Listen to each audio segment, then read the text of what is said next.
Guys, you would not believe what just happened. No, no film? Oh, okay, okay. I can't film, but I'm not filming here. Okay, okay. During the war in Vietnam, more than 3 million people were killed.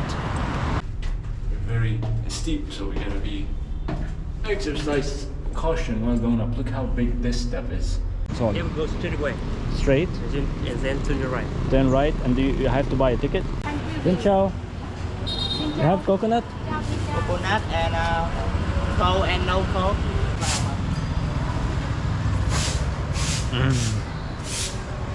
That is incredible. Good morning, ladies and gentlemen, from Hanoi. I'm still here. I'm still surviving the buzz of the city. I'm still getting used to it.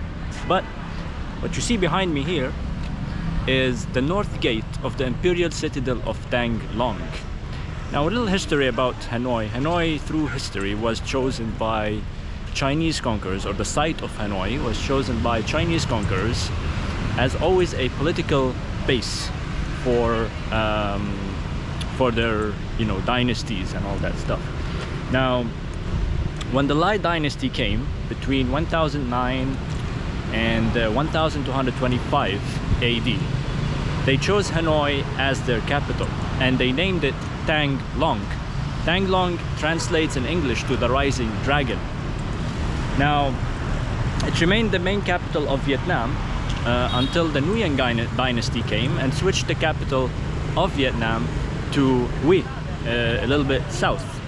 And then the French came and made it back as their government base, government center, to conduct their military and colonial activities. But this right here is the north gate into the Imperial Citadel of Thang Long. Now, I'm gonna give you more history on this citadel once you walk in, when it was built, and what is all this that you see all around here. We got some guys right there taking photos. All right, so let's see if we have to buy a ticket. Hello? Ticket. I don't have, I have to buy? Opposite here. Opposite? Okay. On the other side? Go back there. Okay. All right, so I thought so, we needed a ticket. I thought I can buy it here. We're gonna go get a ticket, see where that is. I'm not sure where you can buy a ticket here. I'll figure that out real quick. Crossing the street in Vietnam is always a bit of a challenge. No one will stop, so you gotta figure out a way to do that, just like this. Wait till the traffic calms down a little bit and then jump in front of all these motorbikes and make your way through. But the ticket we're gonna have to buy is right inside there. So as you can tell, it is a struggle to cross the street. But we're gonna do it the Lebanese way. So right here now, we're gonna do this and cross. All right. Let's. There's the ticket office right there. We're gonna go ahead and get a quick ticket. Now that over there we're gonna visit as well, which is the Chi Minh Mausoleum, and take a look at it. And I know you don't know, maybe you don't know who Ho Chi Minh is, but I'm gonna tell you all about that. Hello? Ticket. Thank you.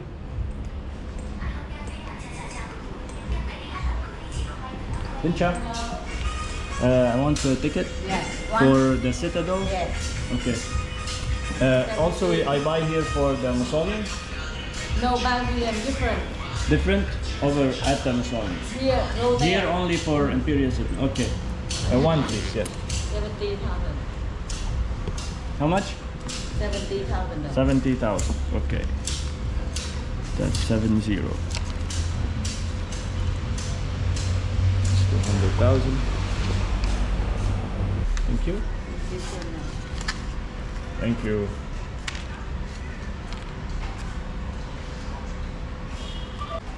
Alright guys, as you can see here, they have a little bit of a history on the construction and all that stuff. A little bit left of what was built back in the days, but let's go inside and I will tell you a little bit about it. Now I do have some notes with me just because some of the dates and the names are very difficult to memorize. So I got me a few notes and to help me explain to you guys the history of this city from this Imperial Citadel, which was the center of all the action that happened here in Hanoi.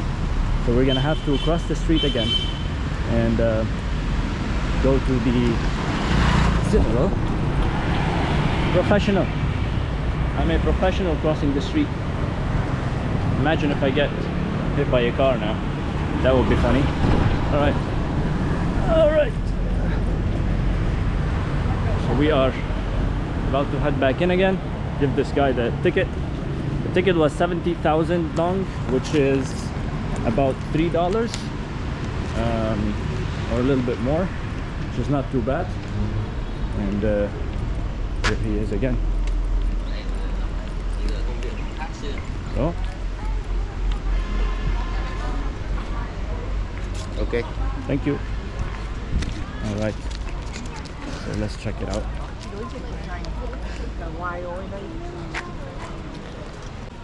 So many dynasties actually came to Vietnam between the 10th century and the 19th century.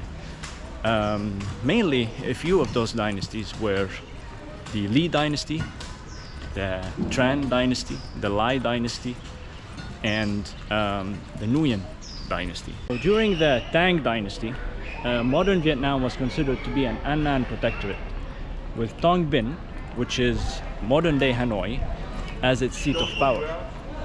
Now, in 1866 AD, after the Tang dynasty took back control of the protectorate from the Nan Zhao invading forces, General Gao Pien re-established the protectorate and named it Jingai Jun at the time. He ordered the construction of the Dai La Citadel, which would later become the Imperial Citadel of Thang Long.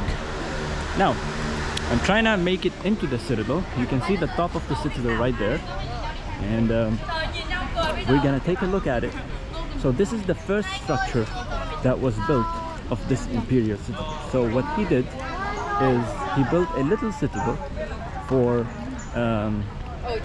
you know, for his government or something to be around here. But then this huge complex later was switched into or built to become the Imperial Citadel of Thang Long. So let's go upstairs and discover what's in there.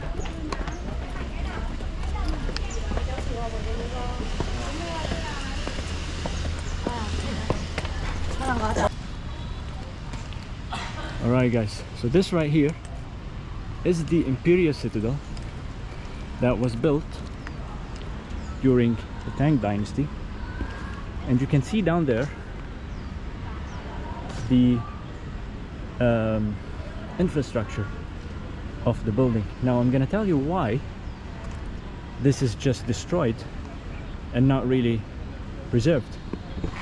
So after the fall of the Tang dynasty, a period of turbulence happened in Vietnam, and it was called the Anarchy of the 12 Warlords. But then that ended after the creation of Dai Viet. Now Dai Viet was technically what Vietnam was called back then. So they created a monarchy in Vietnam. They called it the Dai Viet because Vietnam was struggling and split between powers, and they always wanted independence from all the you know, all the different political and cultural activities going around in this area. So they created a monarchy or a state called Dai Viet, which is what Vietnam was called back in the day. So this citadel was used after that as a military site until the Lai dynasty's rise of power in the early 11th century. Now I'm assuming here this is for a political something political, because if it was for something musical or something else, there would be more seats. So I'm assuming it's a conference or something that might be held here, but I'm not sure, and I don't know. What you see over there, that tower, is the flag tower, and we're gonna also talk about that in a little bit. But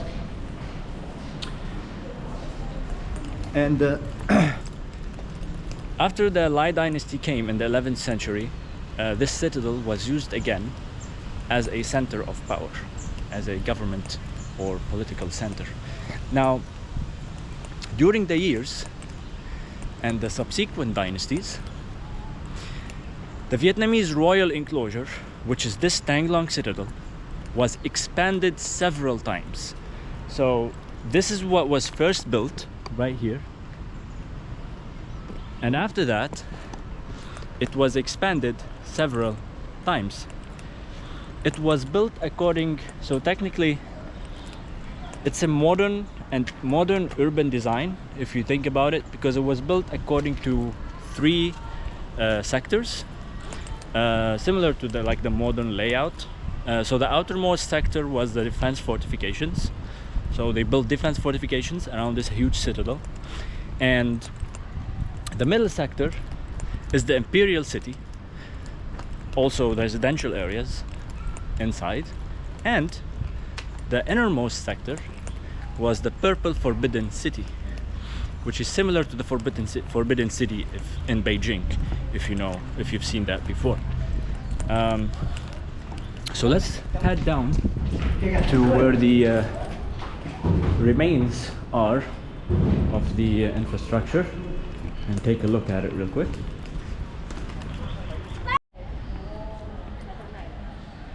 Now, the material remains of the original structure are only limited to the foundation and the drainage and the foundation systems, technically, of the citadel.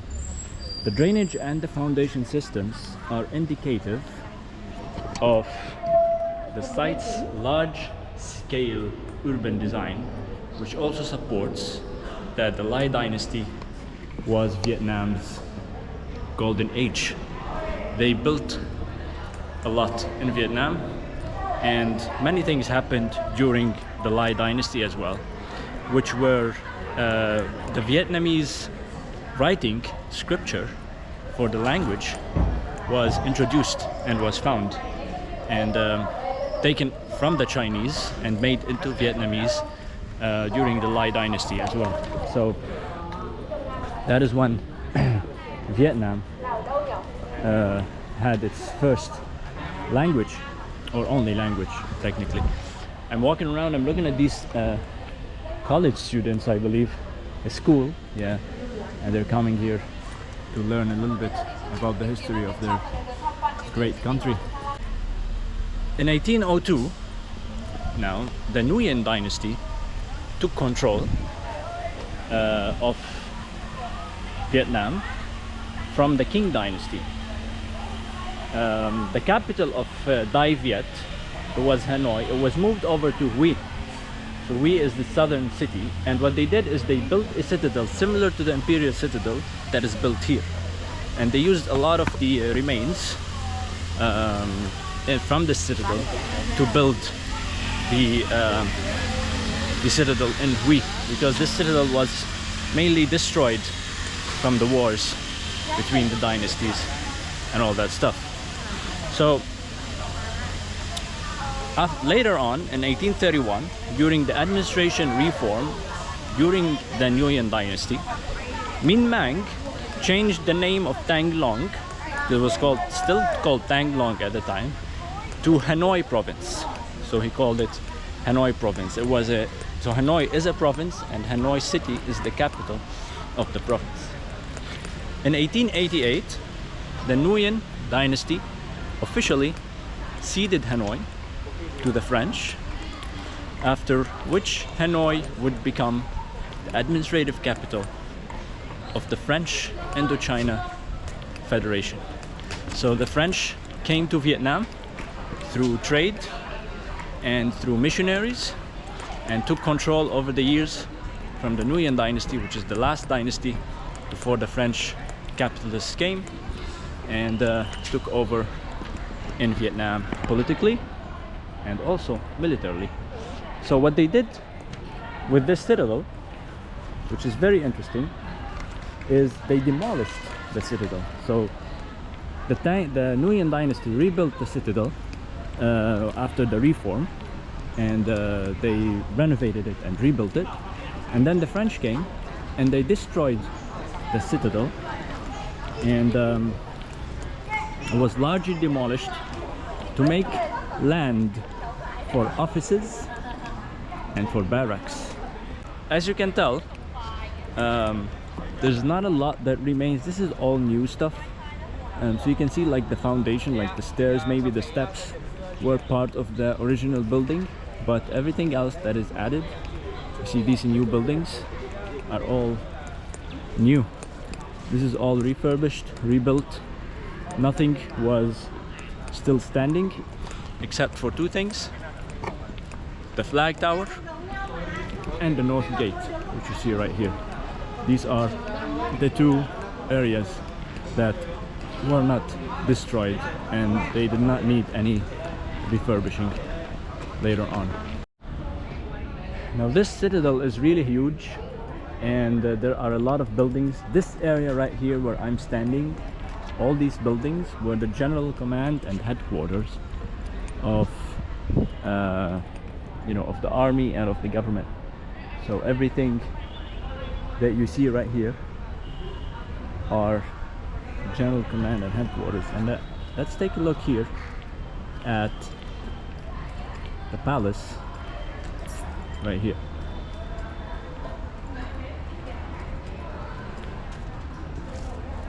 This is the overall area of the palace during the Li dynasty between the 15th and the 18th centuries. The Li dynasty ruled here between the 15th century and the 18th century, after the Lai dynasty, of course. And this was the full area right here. And this is only the palace though. So this is the Kinh Tien Palace, which was where we are. And that right there is the palace, but it's not there anymore. It's been destroyed. So they have like a little setup to look like it. So what you see behind that is not really a building, it's just a wall that's been painted or something like that. So this was the palace right here where we're standing, and this is what it looked like. So they're recreating the image of the Kinh Tien Palace during the Li dynasty in the 15th to 18th centuries. Look at this foundation, all that stuff you can see here. It's very interesting, all the excavation that's been made, the vestiges of the wall, everything that was destroyed by the French, all here. The only thing that's still standing is, as you can see, the citadel, which is the gate, and the flag tower. So very interesting.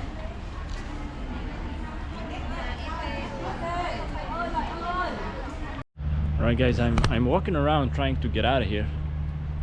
I'm not sure where, because I think you can only get out from the entrance, from where we got in. But I found this thing right here, this building.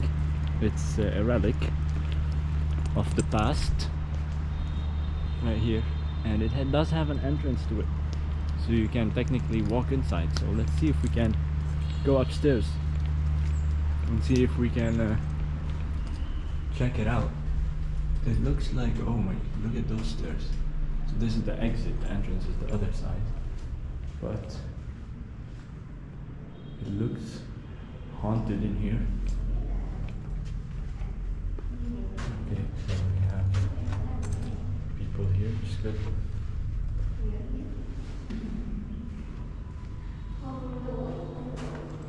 So this was the citadel during the Nguyen dynasty.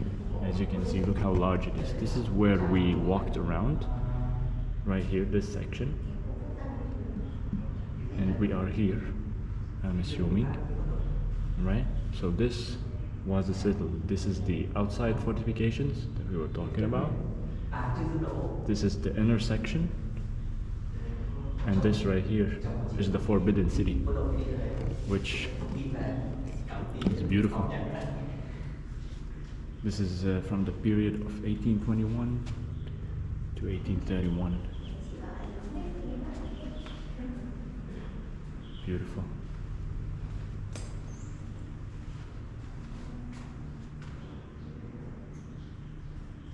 Yeah, so they mark like each one of these buildings, what it means and what it is. Amazing. Very interesting. This is an old photo of the building.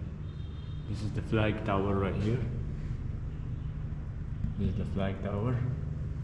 And this is the Citadel, or what we were earlier.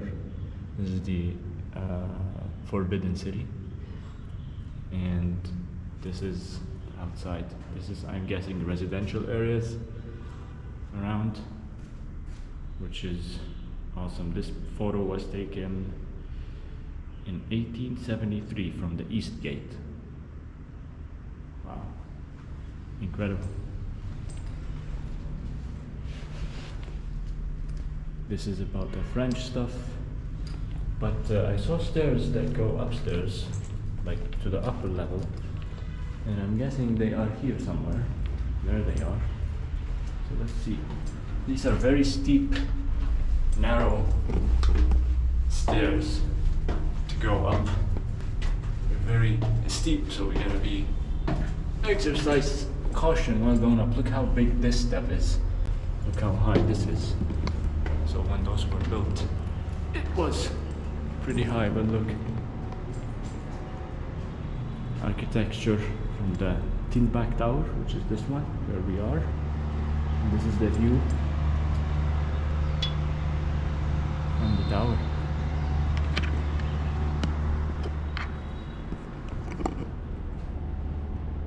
Warship objects and stuff like that all around. Very nice. So I'm guessing these also are old artifacts and relics. Look at the vases from the old dynasties placed here. It says no photos because this is a temple, so you can't go in, but look at these. Look at this. Old plates, china stuff. Very cool.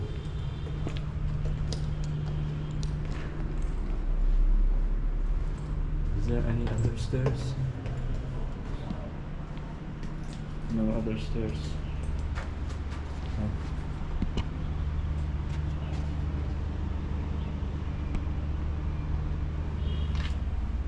Interesting. Very interesting.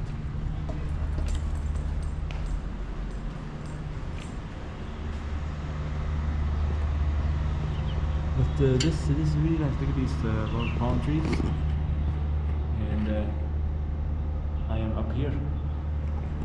Alright, let's go down and continue on with our journey. So we're gonna try to see the French buildings on the other side, and we're also gonna visit the Ho Chi Minh Mausoleum and tell you a little bit about Uncle Ho Chi Minh and what he means to the Vietnamese people. Again, this is very steep, so we have to be extra careful when stepping down. Look at this.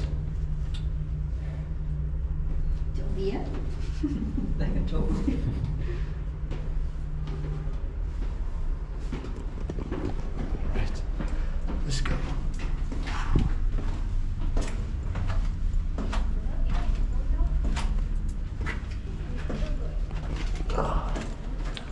Made it.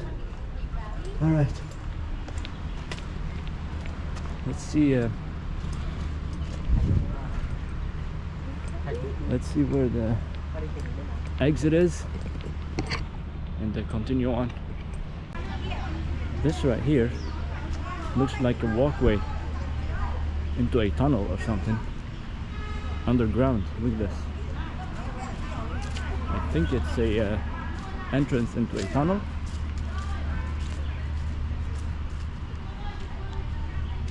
Yeah. Oh wow, look at this. It's an entrance into a tunnel that goes very, very deep down into the ground. Wow. And yeah, as we know, the Vietnamese were masters at digging tunnels, and we're gonna also check those out later when we get to Ho Chi Minh City and go visit some of the tunnels that the Vietnamese dug to fight the Americans. So this is another car right here, and they've got some, again, it looks communist, to be honest. It does not look French, so might be a Chinese car. Let's see what it is. UAZ cars have been used by Vietnamese People's Army so far. Oh, they're still in use, I'm guessing. So the mechanics, yeah, so these were used by the army. So these are communist trucks, Russian cars. One of the most outstanding Russian cars was manufactured in 1973 in the hope that this new kind would replace the old King GAZ-69. The King van was widespreadly used within Vietnamese People's Army. Because of its prominent features, the car could run on all terrain. It was one of the specialized cars used for the travel of the high-ranking leaders to the meetings of the D67 House in 1973 and 1975. 1973 and 1975 excuse me, are where the meetings happened for the independence of Japan, of Vietnam, not Japan.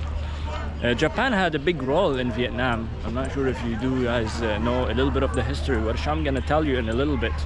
But Japan was in Vietnam for a little while as well. So a lot of cultures, a lot of countries, a lot of people wanted to be part of Vietnam, but through the resistance of the people and the strength, they threw out all the invaders and the colonialists, and they gained their independence and chose their own path to where and how they want to live. So unlike many other countries that could not do that, Vietnam is a country that actually did. And it reminds me a little bit of Lebanon, my country, where the French actually colonized Lebanon for almost 40 years. And a lot of the architecture and the political system in Lebanon is influenced by the French as well. So let's get out of here. And the reason why I'm not getting out of here is just can't find the exit. It's not like I want to stay here more, but the more I stay, the more I discover stuff. There's coconuts over there as well. I haven't had a coconut in Vietnam yet. You know how much I love coconuts. But I want to leave that maybe till the end of the video, and I'll have a coconut and I will enjoy it. Taste the coconuts of Vietnam. I haven't tasted them. I don't know what to expect. So let's see. This is, I think, the entrance where we got in. Yep. So we're gonna head out this way. Alright guys, so I'm walking towards the Ho Chi Minh Mausoleum, and to check out the Ho Chi Minh and tell you a little bit about the history. But on my right side here, these are all government buildings and offices all the way around, and on my left side as well is this huge building that I would assume, and I don't know a lot about this building, but I would assume this is also used as a government center, and I'm not sure what its significance is. It says it on Google as well, but this is the entrance to all the government buildings in there. And straight ahead, where you see that yellow building, in front of me, all the way, that is the presidential palace. That is where the president of Vietnam resides, which is very interesting. But we got a lot of police. I don't see any street food or anything around here. I do want to drink something or eat a snack or something like that, but we'll get to that in a minute. Very, very beautiful. You see the architecture as well around here is French, with the way the buildings are built. Those are probably built by the French and refurbished, which is very interesting. But that right there is the Ho Chi Minh Mausoleum. Who is Ho Chi Minh? I'm gonna tell you a little bit about who he is once we cross this street right here.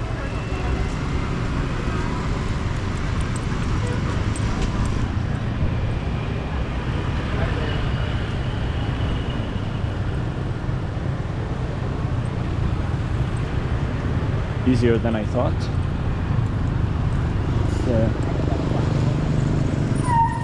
I don't know which way to go, if should go that way or check out the presidential palace that way. Let's go this way, right here.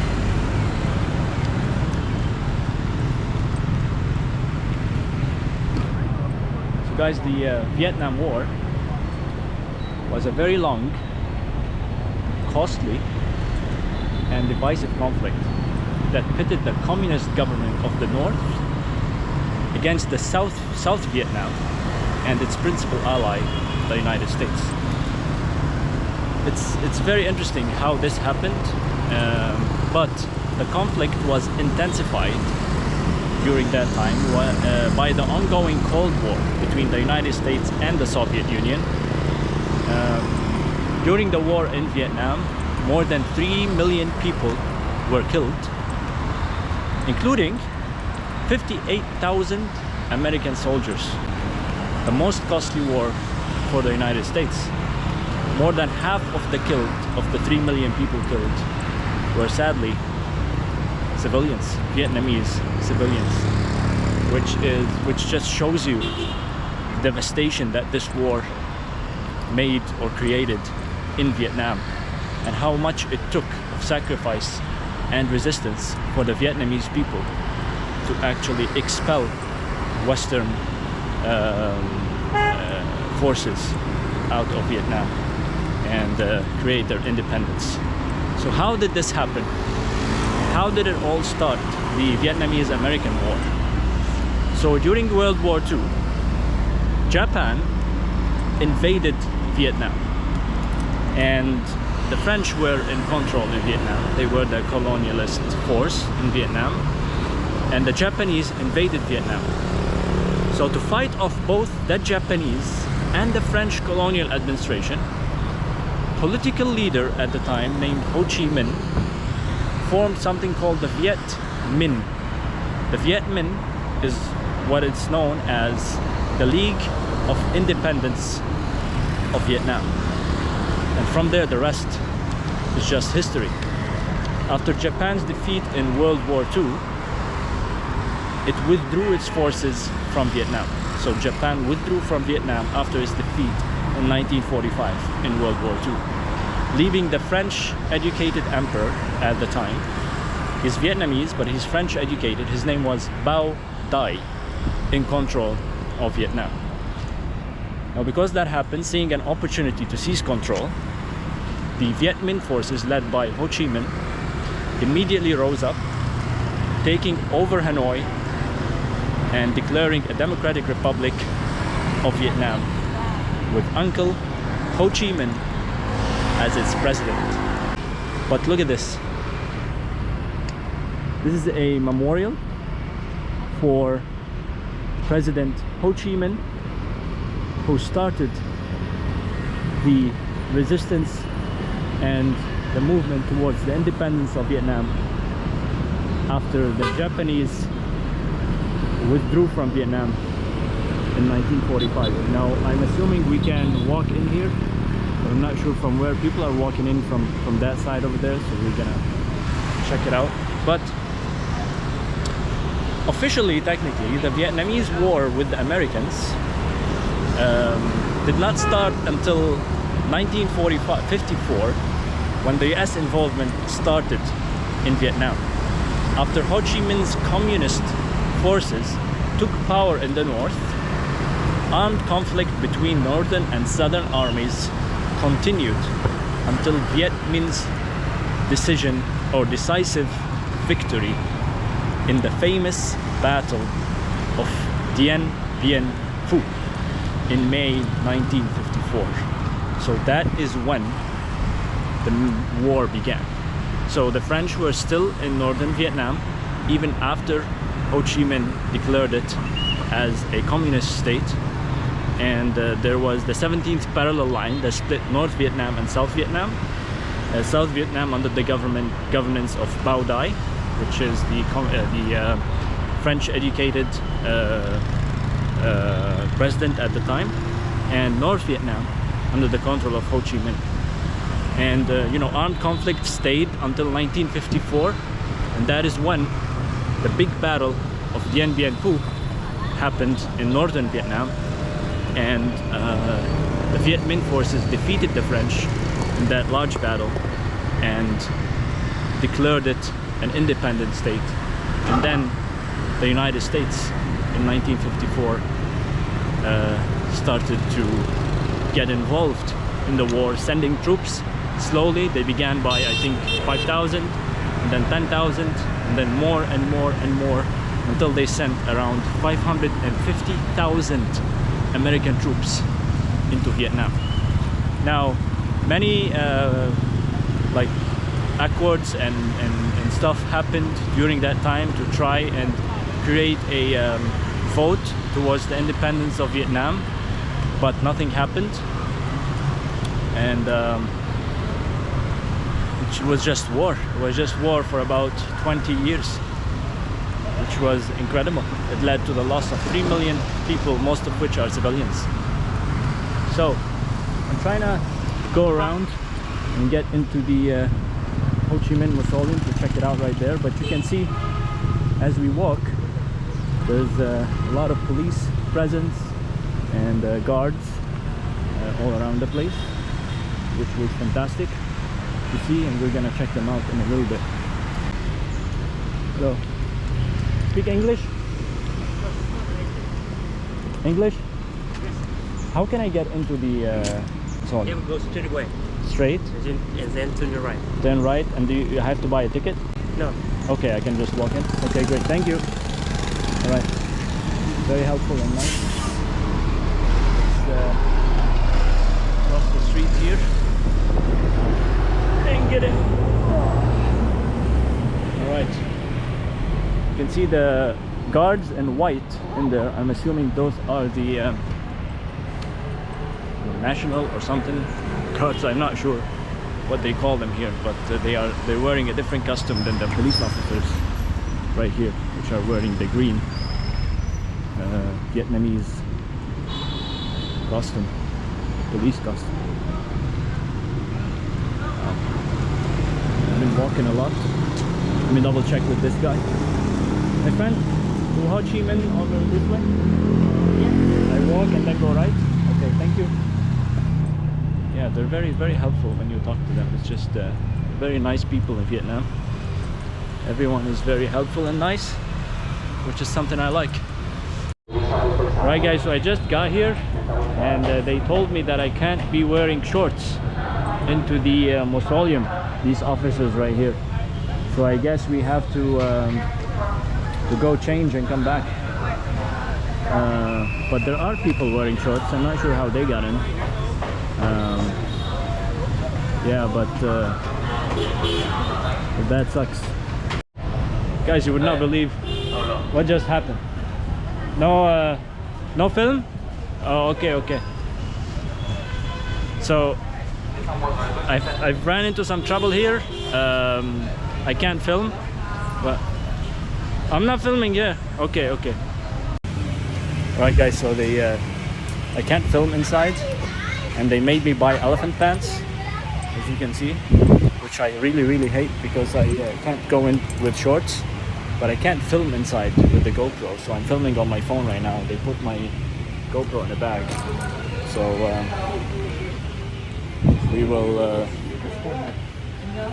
we will take some photos and stuff like that, and maybe I'll come back to my phone. I'm filming on my phone right now, so we'll see.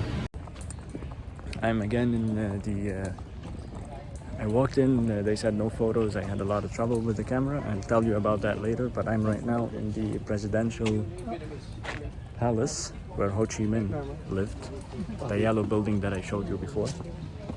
And it's very beautiful. We saw the cars that Ho Chi Minh used to take, and they used to drive Ho Chi Minh around. It's very interesting and huge.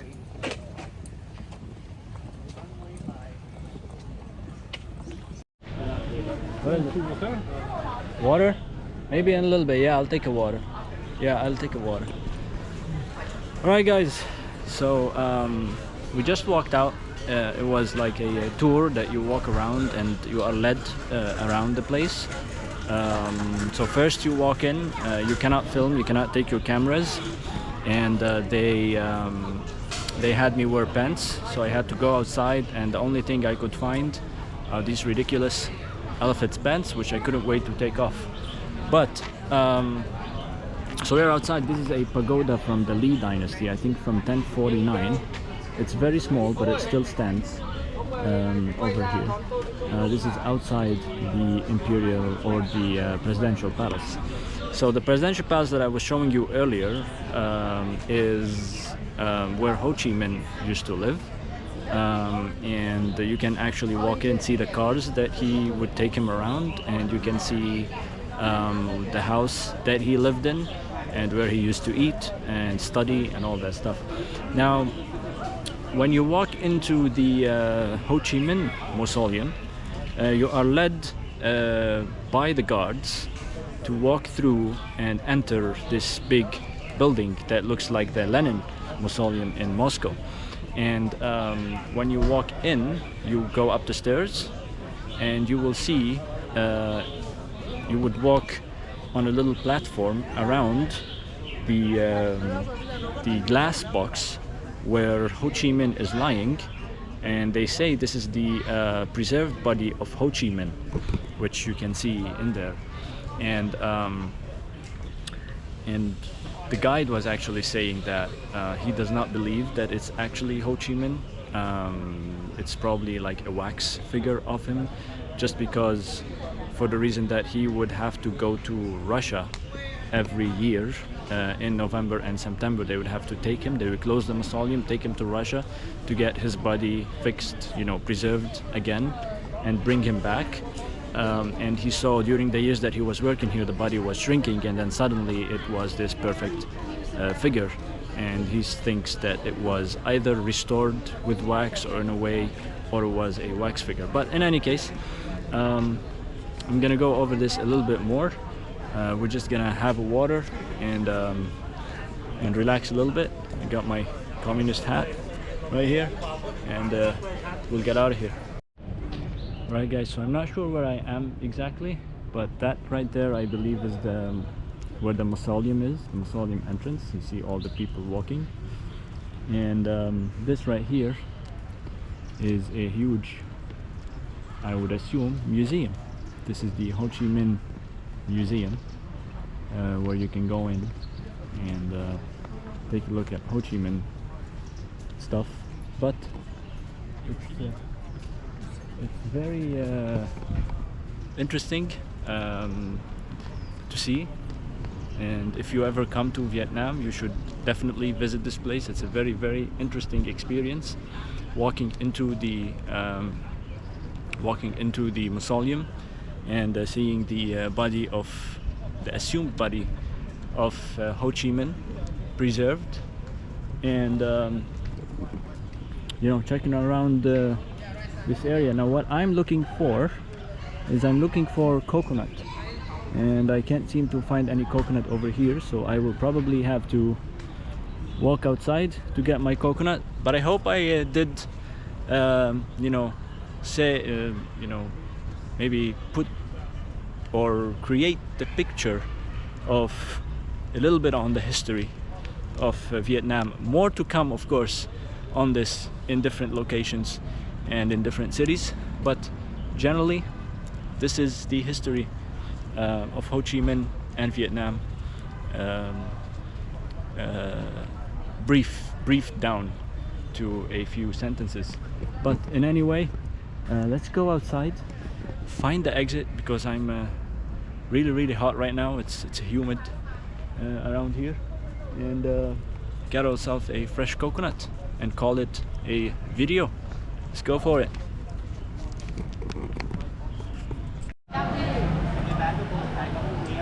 Dì ơi, cô không có đây à thì cô cảm ơn dì. Cô lúc nãy cô nhận được tiền chưa? Một chai nước dừa này. Xin chào.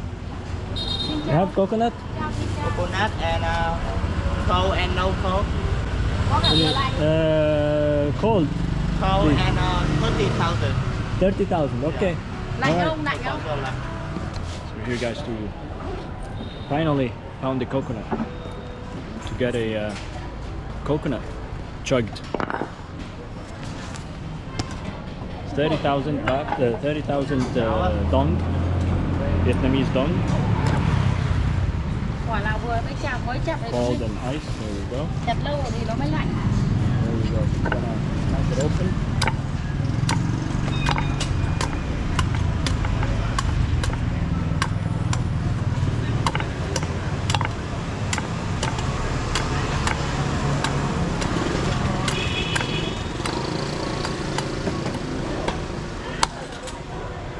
There you go.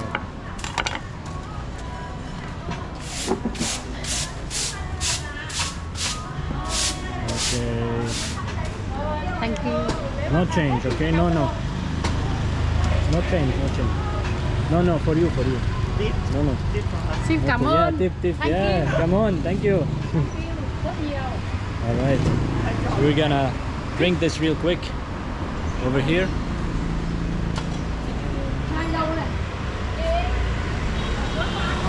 Oh wow.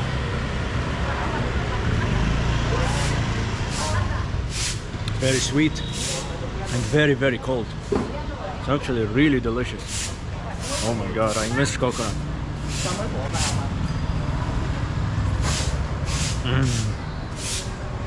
That is incredible. Beautiful.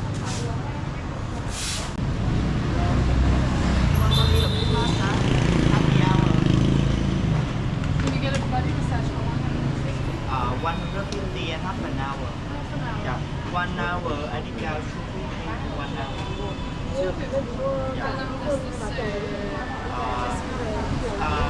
Until either PM.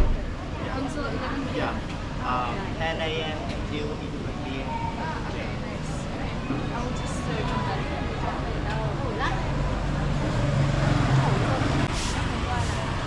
Delicious. Very good. And what do I put? Do you have spoon? Yes, please. We're gonna eat the inside.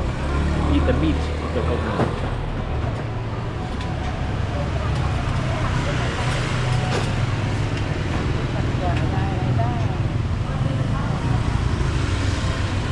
She's gonna cut it open for us. Go.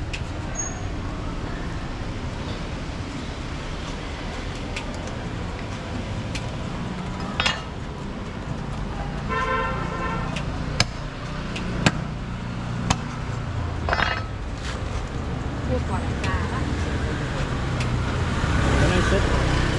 You have a chair?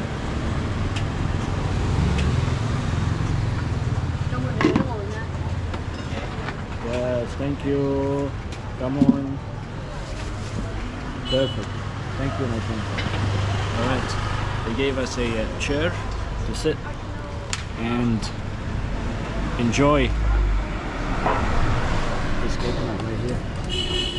Let's sit in. Oh, thank you, Auntie. Very nice. Oh, Come on, thank you. Very nice. Very, very nice. Em quanh này như thế em bảo là Mmm. đúng rồi, tự nhiên thì em lại gọi để xem thử đang ở đâu. It's meaty. It's not. It's a little bit hard. It's meaty. It's good. Không em bảo chị ơi lên ăn cơm. Thì em em có tôm rang thịt ngon lắm, ăn với rau muống. Thì lại chị đang ngồi với bạn chị không ngồi bạn chị. Tôm rang đấy, ngon đấy. Tôm. Em là đứa cháu ăn to. Quay tóc rồi, quay tóc.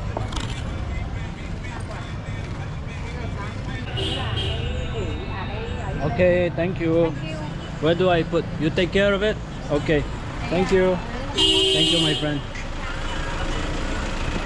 Alright guys, so we just struck the coconut and had the meat, and I'm gonna go back to my hotel, take a shower from all the humidity, but thank you guys for watching, and remember, stay positive, make everything worthwhile.